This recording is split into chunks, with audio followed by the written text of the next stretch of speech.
Salam sejahtera untuk kita semua. Pada kesempatan kali ini kami dari kelompok 2 subkelompok 2 akan mempresentasikan hasil diskusi kami terkait digital safety dan digital skill dengan judul yang kami ambil kedudukan dan peran PNS untuk mendukung terwujudnya smart governance.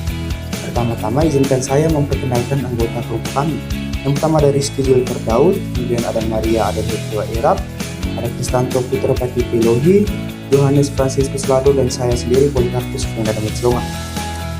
Sebelum masuk lebih jauh ke dalam inti pembahasan kita kali ini, perlu kita ketahui apa itu smart governance.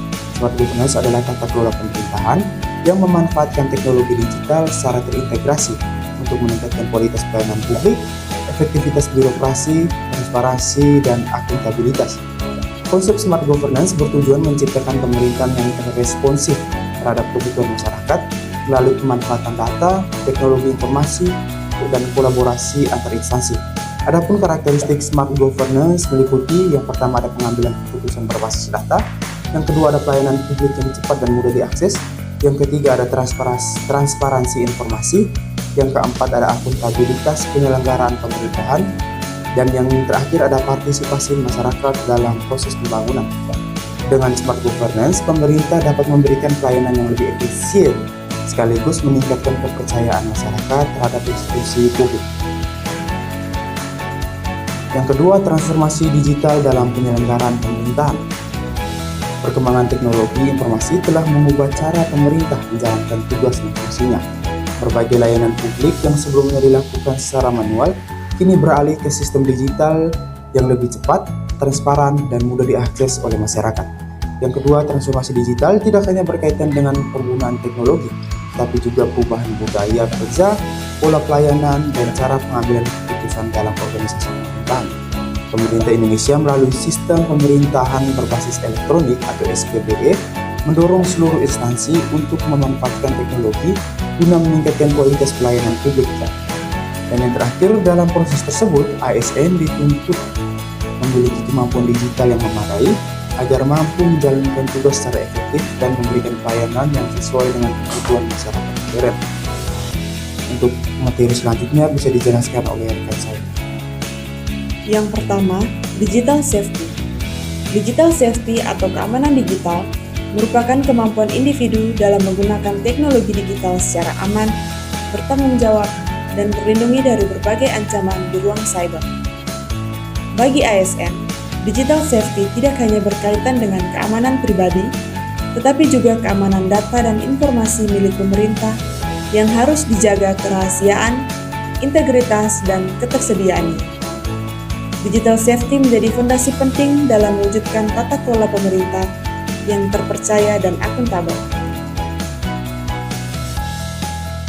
Penerapan digital safety sangat penting karena ASN setiap hari berinteraksi dengan data masyarakat dan informasi pemerintah. Manfaat digital safety antara lain melindungi data pribadi masyarakat, mencegah kebocoran informasi pemerintah, menjaga keberlangsungan layanan publik, mengurangi risiko kejahatan cyber, meningkatkan kepercayaan masyarakat terhadap pemerintah. Tanpa keamanan digital yang baik, pelayanan publik dapat terganggu dan menimbulkan kerugian bagi masyarakat maupun negara. Berikut ancaman digital yang dihadapi ASN. Yang pertama, phishing.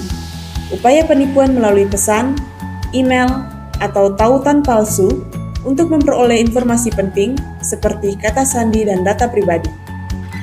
Yang kedua, malware. Program berbahaya yang dapat merusak sistem, mencuri data, atau mengganggu operasional layanan. Yang ketiga, kebocoran data. Terbukanya data pribadi atau informasi instansi kepada pihak yang tidak berwenang. Yang keempat, hoax dan disinformasi. Informasi yang tidak benar dan dapat mempengaruhi opini publik maupun kredibilitas instansi pemerintah. Yang kelima, penyalahgunaan media sosial. Penggunaan media sosial yang tidak bijak dapat menimbulkan pelanggaran etika, kebocoran informasi, atau konflik kepentingan. Yang kedua, digital skill. Digital skill adalah kemampuan menggunakan teknologi digital secara efektif untuk menyelesaikan pekerjaan, berkomunikasi, mengelola informasi, dan menciptakan inovasi. Dalam konteks ASN, digital skill merupakan kompetensi yang memungkinkan pegawai bekerja lebih produktif, adaptif, dan responsif terhadap perkembangan teknologi.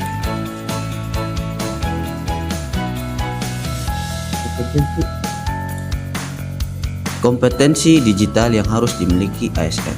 Pertama, literasi informasi, kemampuan mencari, memahami, mengevaluasi, dan menggunakan informasi secara tepat. Kedua, penggunaan aplikasi digital, kemampuan memanfaatkan aplikasi perkantoran dan sistem pemerintahan berbasis elektronik. Tiga, pengelolaan data, kemampuan mengumpulkan, mengelola, dan menyajikan data sebagai dasar pengambilan keputusan. Yang keempat, komunikasi digital, kemampuan berkomunikasi secara efektif melalui berbagai platform digital. Yang kelima, kolaborasi digital, kemampuan bekerja sama menggunakan teknologi untuk mencapai tujuan organisasi.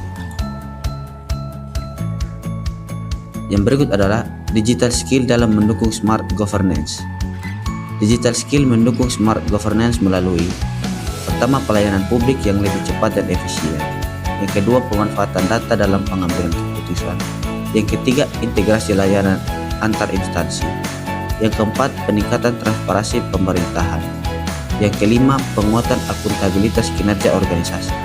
Semakin tinggi kompetensi digital ASN, semakin besar peluang keberhasilan transformasi digital dalam pemerintahan. Hubungan digital safety dan digital skill dengan smart governance.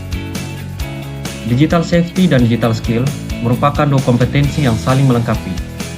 Digital skill memungkinkan ASN memanfaatkan teknologi untuk meningkatkan kualitas pelayanan publik, sedangkan digital safety memastikan pemanfaatan teknologi tersebut tetap aman dan bertanggung jawab. Tanpa digital skill, teknologi tidak dapat dimanfaatkan secara optimal. Sebaliknya, tanpa digital safety, pemanfaatan teknologi dapat menimbulkan resiko yang mengancam keamanan data dan kepercayaan masyarakat. Oleh karena itu, kedua kompetensi tersebut menjadi fondasi utama dalam mewujudkan smart governance. Kesimpulannya, transformasi digital telah mengubah cara pemerintah memberikan pelayanan kepada masyarakat. Untuk mendukung terwujudnya smart governance, PNS harus mampu menjalankan perannya sebagai pelaksana kebijakan publik, pelayan publik, dan perekat pemersatu bangsa melalui pemanfaatan teknologi yang aman dan efektif. Digital safety melindungi data dan informasi dari berbagai ancaman digital, sedangkan digital skill meningkatkan kemampuan ASN dalam memanfaatkan teknologi untuk memberikan pelayanan yang berkualitas. Dengan ASN yang aman, kompeten, adaptif, dan berintegritas, tujuan smart governance berupa pemerintahan yang efektif, transparan, akuntabel, dan berorientasi pelayanan publik dapat terwujud. Sekian presentasi dari kelompok kami. Atas perhatiannya kami ucapkan terima kasih.